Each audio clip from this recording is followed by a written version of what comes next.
Bonjour à toi, bienvenue dans ce nouvel épisode du podcast Bien dans ta boîte. Aujourd'hui, je te retrouve avec le dernier épisode de l'année 2024, qui est un épisode du format debug, le format court de Bien dans ta boîte pour nourrir une réflexion, sauter une épine du pied. Aujourd'hui, on va être quelque part entre les deux, puisque comme tu l'as vu dans le titre, on va parler d'un vaste sujet. Mais version courte, puisque c'est un épisode court. On va parler de ce sujet de pourquoi c'est si difficile d'être en famille pendant les fêtes de fin d'année, pourquoi les fêtes de fin d'année, en tout cas quand elles sont passées en famille, ça peut être si compliqué, le contact avec la famille, machin, et donc vous donnez évidemment une autre explication, même si celle-ci en fait partie, que on s'est pris la tête avec le vieil oncle raciste du bout de la table, même si ça fait partie des raisons, il y a d'autres raisons plus profondes, plus systémiques, qui expliquent ça. Dernier épisode de l'année 2024, je ne fais pas d'épisode parce qu'il s'avère qu'on sort ça le mardi, et que là du coup ça tombe mardi 24, mardi 31, je me suis dit que vous auriez un petit peu autre chose à faire de vos mardis 24 et 31 pour celles et ceux qui font ces fêtes-là, et pour les autres, de toute façon, ça reste la fin d'année, c'est le bilan de l'année, on prépare 2025. Bref, nous reviendrons en podcast. Du coup, ça met au 7 janvier 2025 avec l'épisode traditionnel des 3 leçons de 2024, mon épisode traditionnel de début d'année, des 3 leçons de l'année passée. Bref, revenons à notre histoire. Pour celles et ceux qui s'apprêtent à aller passer les fêtes de fin d'année en famille, ou qui s'apprêtent à retourner dans leur famille, même si ce n'est pas pour les fêtes, peu importe. Pourquoi est-ce que c'est si difficile? Il faut reprendre, j'en avais déjà parlé dans un épisode de podcast, mais je ne sais plus du tout lequel, cette histoire de la métaphore du magasin. Il y a un lien. En gros, l'idée, c'est de dire que ton système familial, c'est un magasin. C'est-à-dire qu'il t'a légué une vitrine, une arrière-boutique et une cave, et que on va pas trop s'occuper de la cave pour aujourd'hui. La vitrine, c'est ce qu'on appelle le mythe familial ou la saga familiale, le roman familial. Tu trouveras différentes appellations dans la littérature de la systémique. En gros, c'est ce que la famille transmet de valeurs, de règles et d'explicites. Okay. Dans les familles, quand on dit chez nous, les femmes se comportent de telle manière, c'est la vitrine. Quand on dit chez nous, on est travailleur, c'est la valeur travail qui est dans la vitrine. Si dans ta famille, on dit ah mais de toute façon, on a toujours fait comme ça, c'est la vitrine. Bref, tu as compris l'idée, ce sont les valeurs, les règles, les manières de faire transmises de manière explicite aux arrivants dans le système, donc aux enfants, ou aux pièces rapportées, comme on dit. L'arrière-boutique, c'est tout ce que le système familial transmet de valeurs, de règles, de codes, mais de manière implicite. Par exemple, quand tu dis ah mais moi dans ma famille on ne se disputait jamais, eh ben ça vient nous dire que dans l'arrière-boutique il y a probablement un carton, métaphoriquement, qui est le carton conflit, colère. C'est hein, on veut pas s'approcher de ce sujet, on veut pas de conflit, on veut pas de conflit en tout cas explicite, ostensible, donc ça rentre dans l'arrière-boutique. Bon bref. Je pense que tu as à peu près l'idée. Toi, possiblement, surtout si tu m'écoutes, c'est que j'imagine que tu écoutes ce genre de contenu, j'imagine que tu t'intéresses à la psycho, à la thérapie, au développement personnel, à la sociologie, bref, à tous ces sujets-là, aux sciences humaines et sociales. Et donc, de fait, en fait, ce que tu fais métaphoriquement d'un point de vue systémique, c'est qu'en fait, toi, tu es en train de réarranger ta vitrine et ton arrière-boutique. Tu es en train de dire, au fur et à mesure de tes accompagnements, de ton développement, de tes recherches et de tes changements personnels, de dire, eh ben, ce que ma famille m'a transmis, par exemple, la valeur, il faut travailler beaucoup, ok, c'était dans la vitrine, eh ben, moi, je vais mettre ça dans l'arrière-boutique. Et à l'inverse, dans l'arrière-boutique, on m'a toujours expliqué qu'il fallait pas être en conflit, qu'il fallait pas se disputer, qu'il fallait pas dire non, il fallait être gentil. Ben, en fait, moi, je suis plus d'accord avec ça. Depuis, j'ai fait du travail sur moi et j'ai appris que des fois, le conflit non violent, bien entendu, c'était nécessaire. J'avais fait d'ailleurs un épisode de podcast là-dessus. Sur le bon côté du conflit non violent, bien entendu. Et donc je prends ce carton et je vais le mettre dans la vitrine. En fait, ce que tu fais quand tu viens travailler avec moi ou avec mes confrères et consoeurs, c'est que tu réarranges ta vitrine et ton arrière-boutique. Et la cave, mais c'est un autre sujet. Dans la cave, il y a tous les trucs graves, tabous. Les incestes, les viols, les vols, etc., etc. Bref, juste pour que tu saches. Donc voilà, en fait, tu réarranges. Hein, donc dans la formation à la posture d'accompagnement, et puis dans la formation de surcroît niveau 2, puisque la formation niveau 2, elle est spécifiquement pour ceux qui veulent apprendre la systémique, on voit ça en détail avec des schémas, etc. Mais là, faisons simple, ok, tu réarranges. Et donc du coup, qu'est-ce qui se passe quand tu vas faire tes fêtes de fin d'année en famille? C'est que ton système familial te demande implicitement, des fois explicitement, de réafficher l'ancienne vitrine. C'est-à-dire, tu dois afficher la vitrine du système familial, sinon tu ne fais pas partie du système. Et ça va te mettre dans un truc très ambivalent, très désagréable, qui est, en fait, je fais partie de ce système familial, c'est QFD, j'en fais partie et je suis invitée. Mais je n'ai plus la même vitrine. Je ne partage plus la même histoire familiale. Quand on dit histoire, c'est au sens du roman. Quand on dit histoire, c'est au sens de ce que la famille raconte à propos d'elle-même. Ok, je ne raconte plus la même chose que les autres membres de la famille à propos de ma famille. Et donc, décalage. Ok. Donc en fait, pour répondre à la question de départ, pourquoi est-ce que c'est si difficile, d'un point de vue systémique, d'être en famille pendant les fêtes? Ou à d'autres moments d'ailleurs. Parce que, on va te demander de manière implicite ou explicite de réafficher l'ancienne vitrine que toi, ça fait des mois, voire des années que tu travailles à la modifier. C'est pas très agréable, c'est même franchement chiant.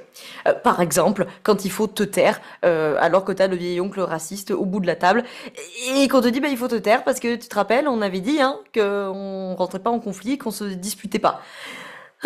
Voilà, et tu ronges ton frein. Bon. Deuxième point de pourquoi c'est si difficile, c'est lié au premier, ce qu'on appelle les loyautés familiales. C'est-à-dire que nous sommes tenus par des loyautés, la plupart du temps indirectes, il y a des loyautés directes, mais la plupart du temps des loyautés indirectes au système familial.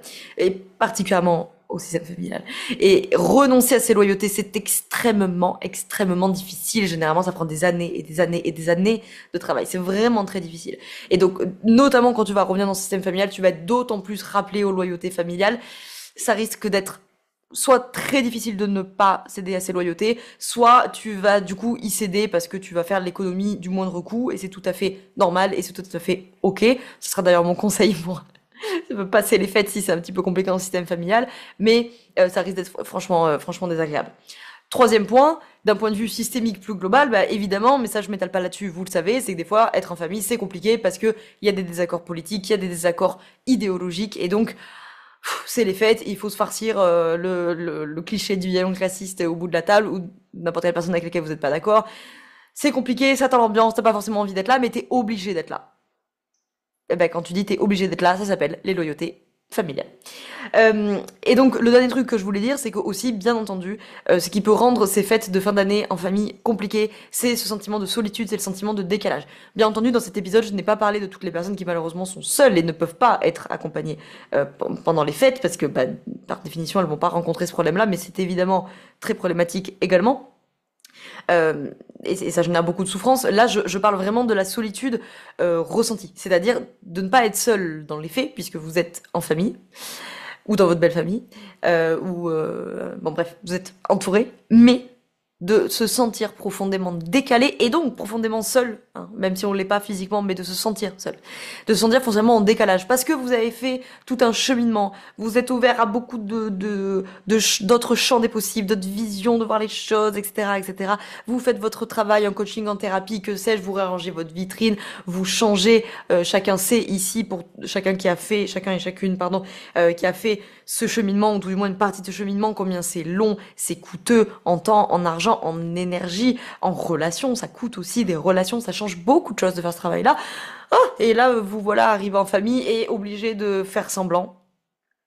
Le sentiment de solitude et le sentiment de décalage, c'est vraiment très désagréable. Donc, pour conclure cet épisode, le meilleur conseil que j'ai à vous donner, si vous vous retrouvez dans cette situation, en fait, j'en ai deux à vous donner. Le premier, c'est de faire au moindre coût. C'est-à-dire, faites dans les situations, si vraiment c'est difficile, si c'est compliqué, faites au moins coûteux, au plus simple pour vous préserver, vous.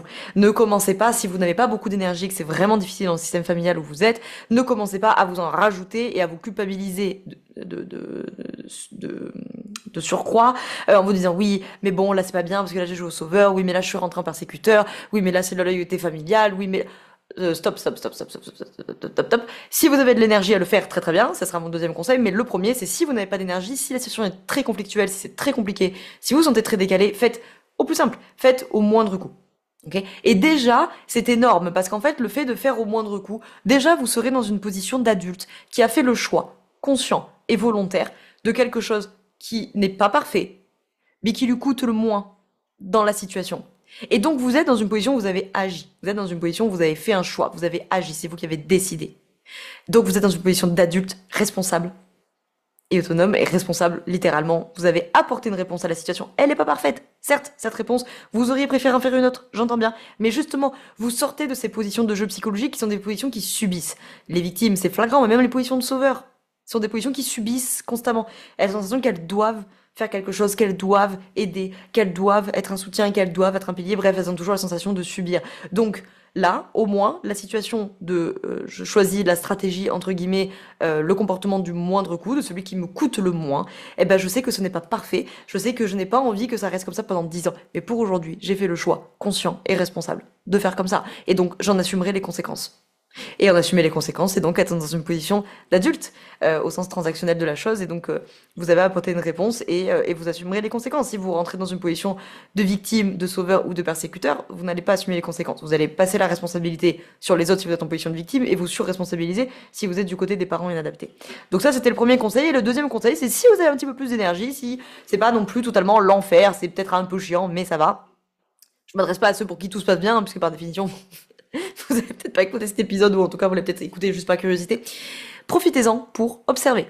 Parce que alors là, si vous êtes en train de faire un travail avec moi ou avec mes confrères et consoeurs sur ces questions familiales, il n'y a pas meilleur moment de l'année que les repas de famille et particulièrement le repas des fêtes pour observer les schémas répétitifs, les jeux psychologiques, les tensions, les alliances, les explicites, les implicites, les loyautés familiales, tout ce qui n'est pas dit. Ok, observez les chiens et les enfants, je vous promets, c'est pas une blague, hein. Françoise Dolto le disait très bien, dans une maison, les chiens et les enfants savent toujours tout, surtout tout ce qui n'est pas dit. Observez tous ceux qui ne parlent pas, qui parle pas, qui s'assoit en premier à table, qui a sa place réservée, qui prend du temps pour s'asseoir à place, tout ça. Si après vous venez avec moi en coaching ou avec mes confrères et consoeurs, c'est du matériel en or pour pouvoir travailler. Ça nous en dit tellement long sur le système familial, tellement long sur qui a sa place, qui ne l'a pas, qui la prend pas, qui parle pas, qui se met à parler à quel moment. Pourquoi celui qu'on n'entend pas de tout le repas, tiens, d'un coup sur ce sujet, à ce moment-là, il s'est mis à parler. À l'inverse, celui qu'on entend tout le temps, qui fait tout le temps le pitre, qui fait tout le temps des blagues, qui a toujours une anecdote, qui a toujours quelque chose à raconter. Pourquoi d'un coup il se tait? De quoi on a parlé? Qui a parlé juste avant pour qu'il se taise? Vous voyez, tout ça, ça vous en dit très long sur le système. C'est pour ça que c'est très difficile à démanteler tout seul, hein. C'est pour ça qu'il y a des praticiens et des praticiennes pour vous aider, parce qu'effectivement, nous, on aura le regard extérieur, donc notre travail de systémicien, c'est de voir le système se déployer et de voir les interactions et les dynamiques relationnelles, qui agit comment, en réaction à qui du coup produit quelles conséquences sur qui. Voilà, il faut voir toutes ces chaînes-là, mais vous allez au moins emmagasiner beaucoup d'informations, donc si c'est un peu plus cool pour vous, essayez de profiter de ces fêtes de fin d'année pour observer les jeux psychologiques, les réponses, les schémas répétitifs, les constructions du monde.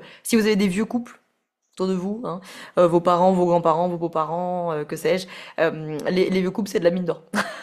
Pour observer les constructions du monde, les doubles contraintes réciproques, parce qu'ils sont ensemble depuis très longtemps, donc généralement les systèmes sont un peu cristallisés, vous voyez, et donc ça répète comme ça des scénarios en boucle, donc ça peut vous aider.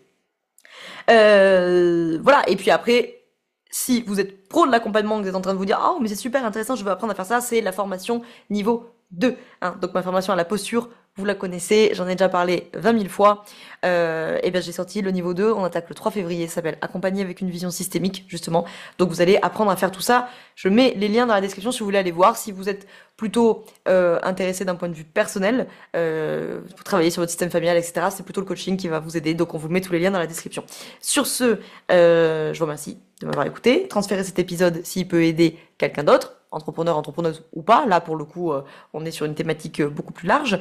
Je vous souhaite à toutes et à tous de très belles fêtes de fin d'année pour celles et ceux qui fêtent quelque chose. Je vous souhaite une bonne fin d'année à toutes celles et ceux qui n'ont rien de particulier à fêter, si ce n'est qu'on est arrivé au bout de 2024. Et puis voilà, je crois que j'ai tout dit. Moi, je vous retrouve début 2025. On reprend avec le podcast, la masterclass gratuite du mois, blablabla. On reprend tout ça et vous annoncer un petit peu les nouveautés et ce qui est prévu aussi pour cette année 2025 chez Bien dans ta boîte. Voilà. Ciao, ciao.